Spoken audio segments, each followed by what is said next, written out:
학습활동 정리해 보겠습니다. 이 수필에 등장하는 이야기는 크게 세 가지 정도 확인할 수 있었어요. 프로메테우스의 그리스 신화가 있었고요. 그리고 작가의 영문학 강의 일화가 있었죠. 글자 바꾸기 예화도 있었어요. 이건 유행가를 바탕으로 이루어지고 있었죠. 그 내용을 살펴보면 프로메테우스의 신화 같은 경우에는 프로메테우스가 인간을 빚으면서 다른 사람의 결점 보따리는 앞쪽에 놓고 자신의 결점 보따리는 뒤쪽에 매달아 놓았다고 합니다. 이것 때문에 사람들은 자신의 결점은 생각하지 않고 타인의 결점만을 따지는 인간의 성향이 드러난다고 우의적으로 표현하고 있었죠. 이런 신화를 앞쪽에 배치한 것은 독자의 흥미 유발도 가지고 올 수 있을 거예요. 중간 부분에 있었던 영문학 강의 1화에서는 소설 속 에밀리를 비정상이라고 여기던 학생들이 역할 바꾸기를 통해서 에밀리의 입장을 변호하게 되는 것으로 바뀌는 과정을 이야기하고 있었는데요. 다른 사람의 입장에서 생각해 보는 것이 필요함을 일깨우고 작가의 견해를 뒷받침하고 있었습니다. 우리 이런 말 역지사지라고 이야기할 수 있겠죠. 입장 바꿔 생각해봐 라는 뜻이에요. 유행가를 바탕으로 글자 바꾸기 예화도 있었는데요. 나, 너, 님, 남, 놈 이런 글자들에서 받침이나 점 하나를 바꾸면 서로 다른 글자로 변하고 있음을 이야기하고 있었어요. 나와 남을 지나치게 구분하는 태도를 되돌아보게 하려는 작가의 의도가 강조되고 있었네요. 그래서 활용하고 있는 표현 방법도 한번 짚어볼게요. 가는 처음 부분에 인간의 성향은 양면성을 갖는다는 내용을 설명하고 있는 부분이었어요. 일상에서 경험할 수 있는 사례를 바탕으로 내용이 열거되고 있는데요. 아주 겸손하고 나서기 꺼려하는 사람은 카리스마가 부족하고 자신감이 없다고 비난하고, 박력 있고 당당한 사람은 겸손하지 못하고 되바라졌다고 욕하죠. 쾌활하고 잘 웃으면 사람이 가볍고 진중하지 못하다고 욕하고, 그렇다고 잘 웃지 않고 진중하면 괜히 무게 잡는다고 욕합니다. 상냥하고 사근사근한 사람에게는 내숭 떨고 여우 같다고 욕하고요. 상냥하지 못하면 또 그것대로 뻣뻣하다고 욕합니다.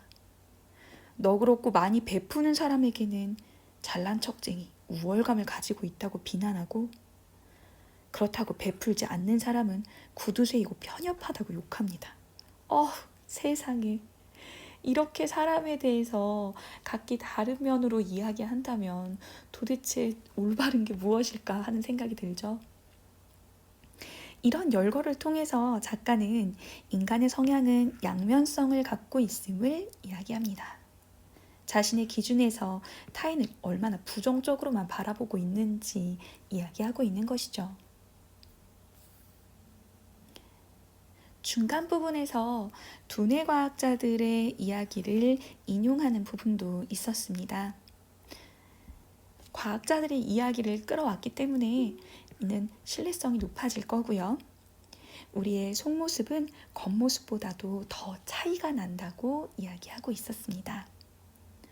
얼핏 보기에는 똑같이 근골, 작은 골로 이루어져 있고 생김새도 비슷하게 보이지만 두뇌마다 제각각 조금씩 찌그러진 정도, 굴곡, 주름 잡힌 정도는 달라서 절대로 두뇌가 완벽하게 같을 수는 없다는 것이었죠.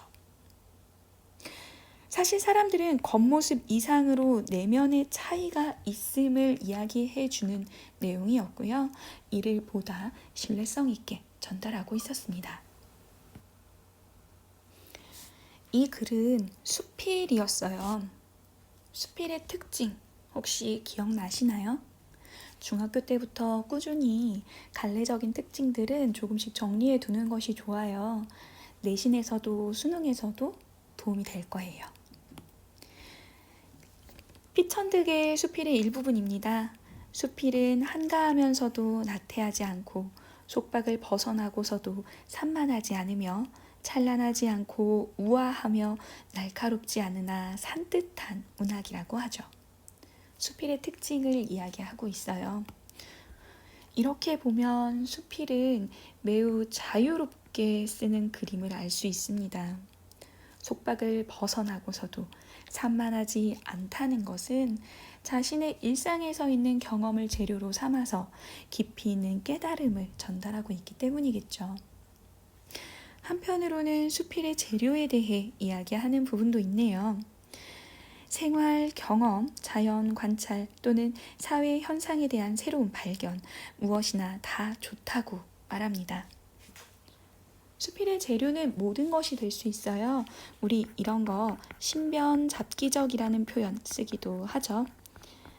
아주 다양한 주변에 일어나는 모든 일들이 수필의 재료가 될 수 있습니다. 그리고 그 재재가 무엇이든 간에 쓰는 이의 독특한 개성이 드러나죠. 특히 이런 개성이 잘 드러나는 부분이 수필의 문체입니다. 작가의 독특한 개성과 문체를 통해서 그때그때의 분위기에 따라 누의 입에서 나오는 액이 고치를 만들듯이 수필이 써진다고 얘기하죠. 개성 있고 참신한 관점을 아주 자연스럽게 표현하는 것이 수필의 특징이라고 이야기하는 글입니다. 수필의 특징이 매우 다양하게 있지만 일단 형식이 자유로운 것, 누구나 쓸 수 있는 것,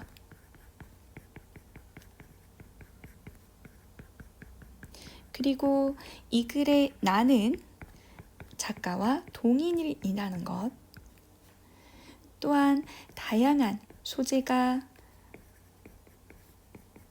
수필의 대상이 될 수 있고 개성 있는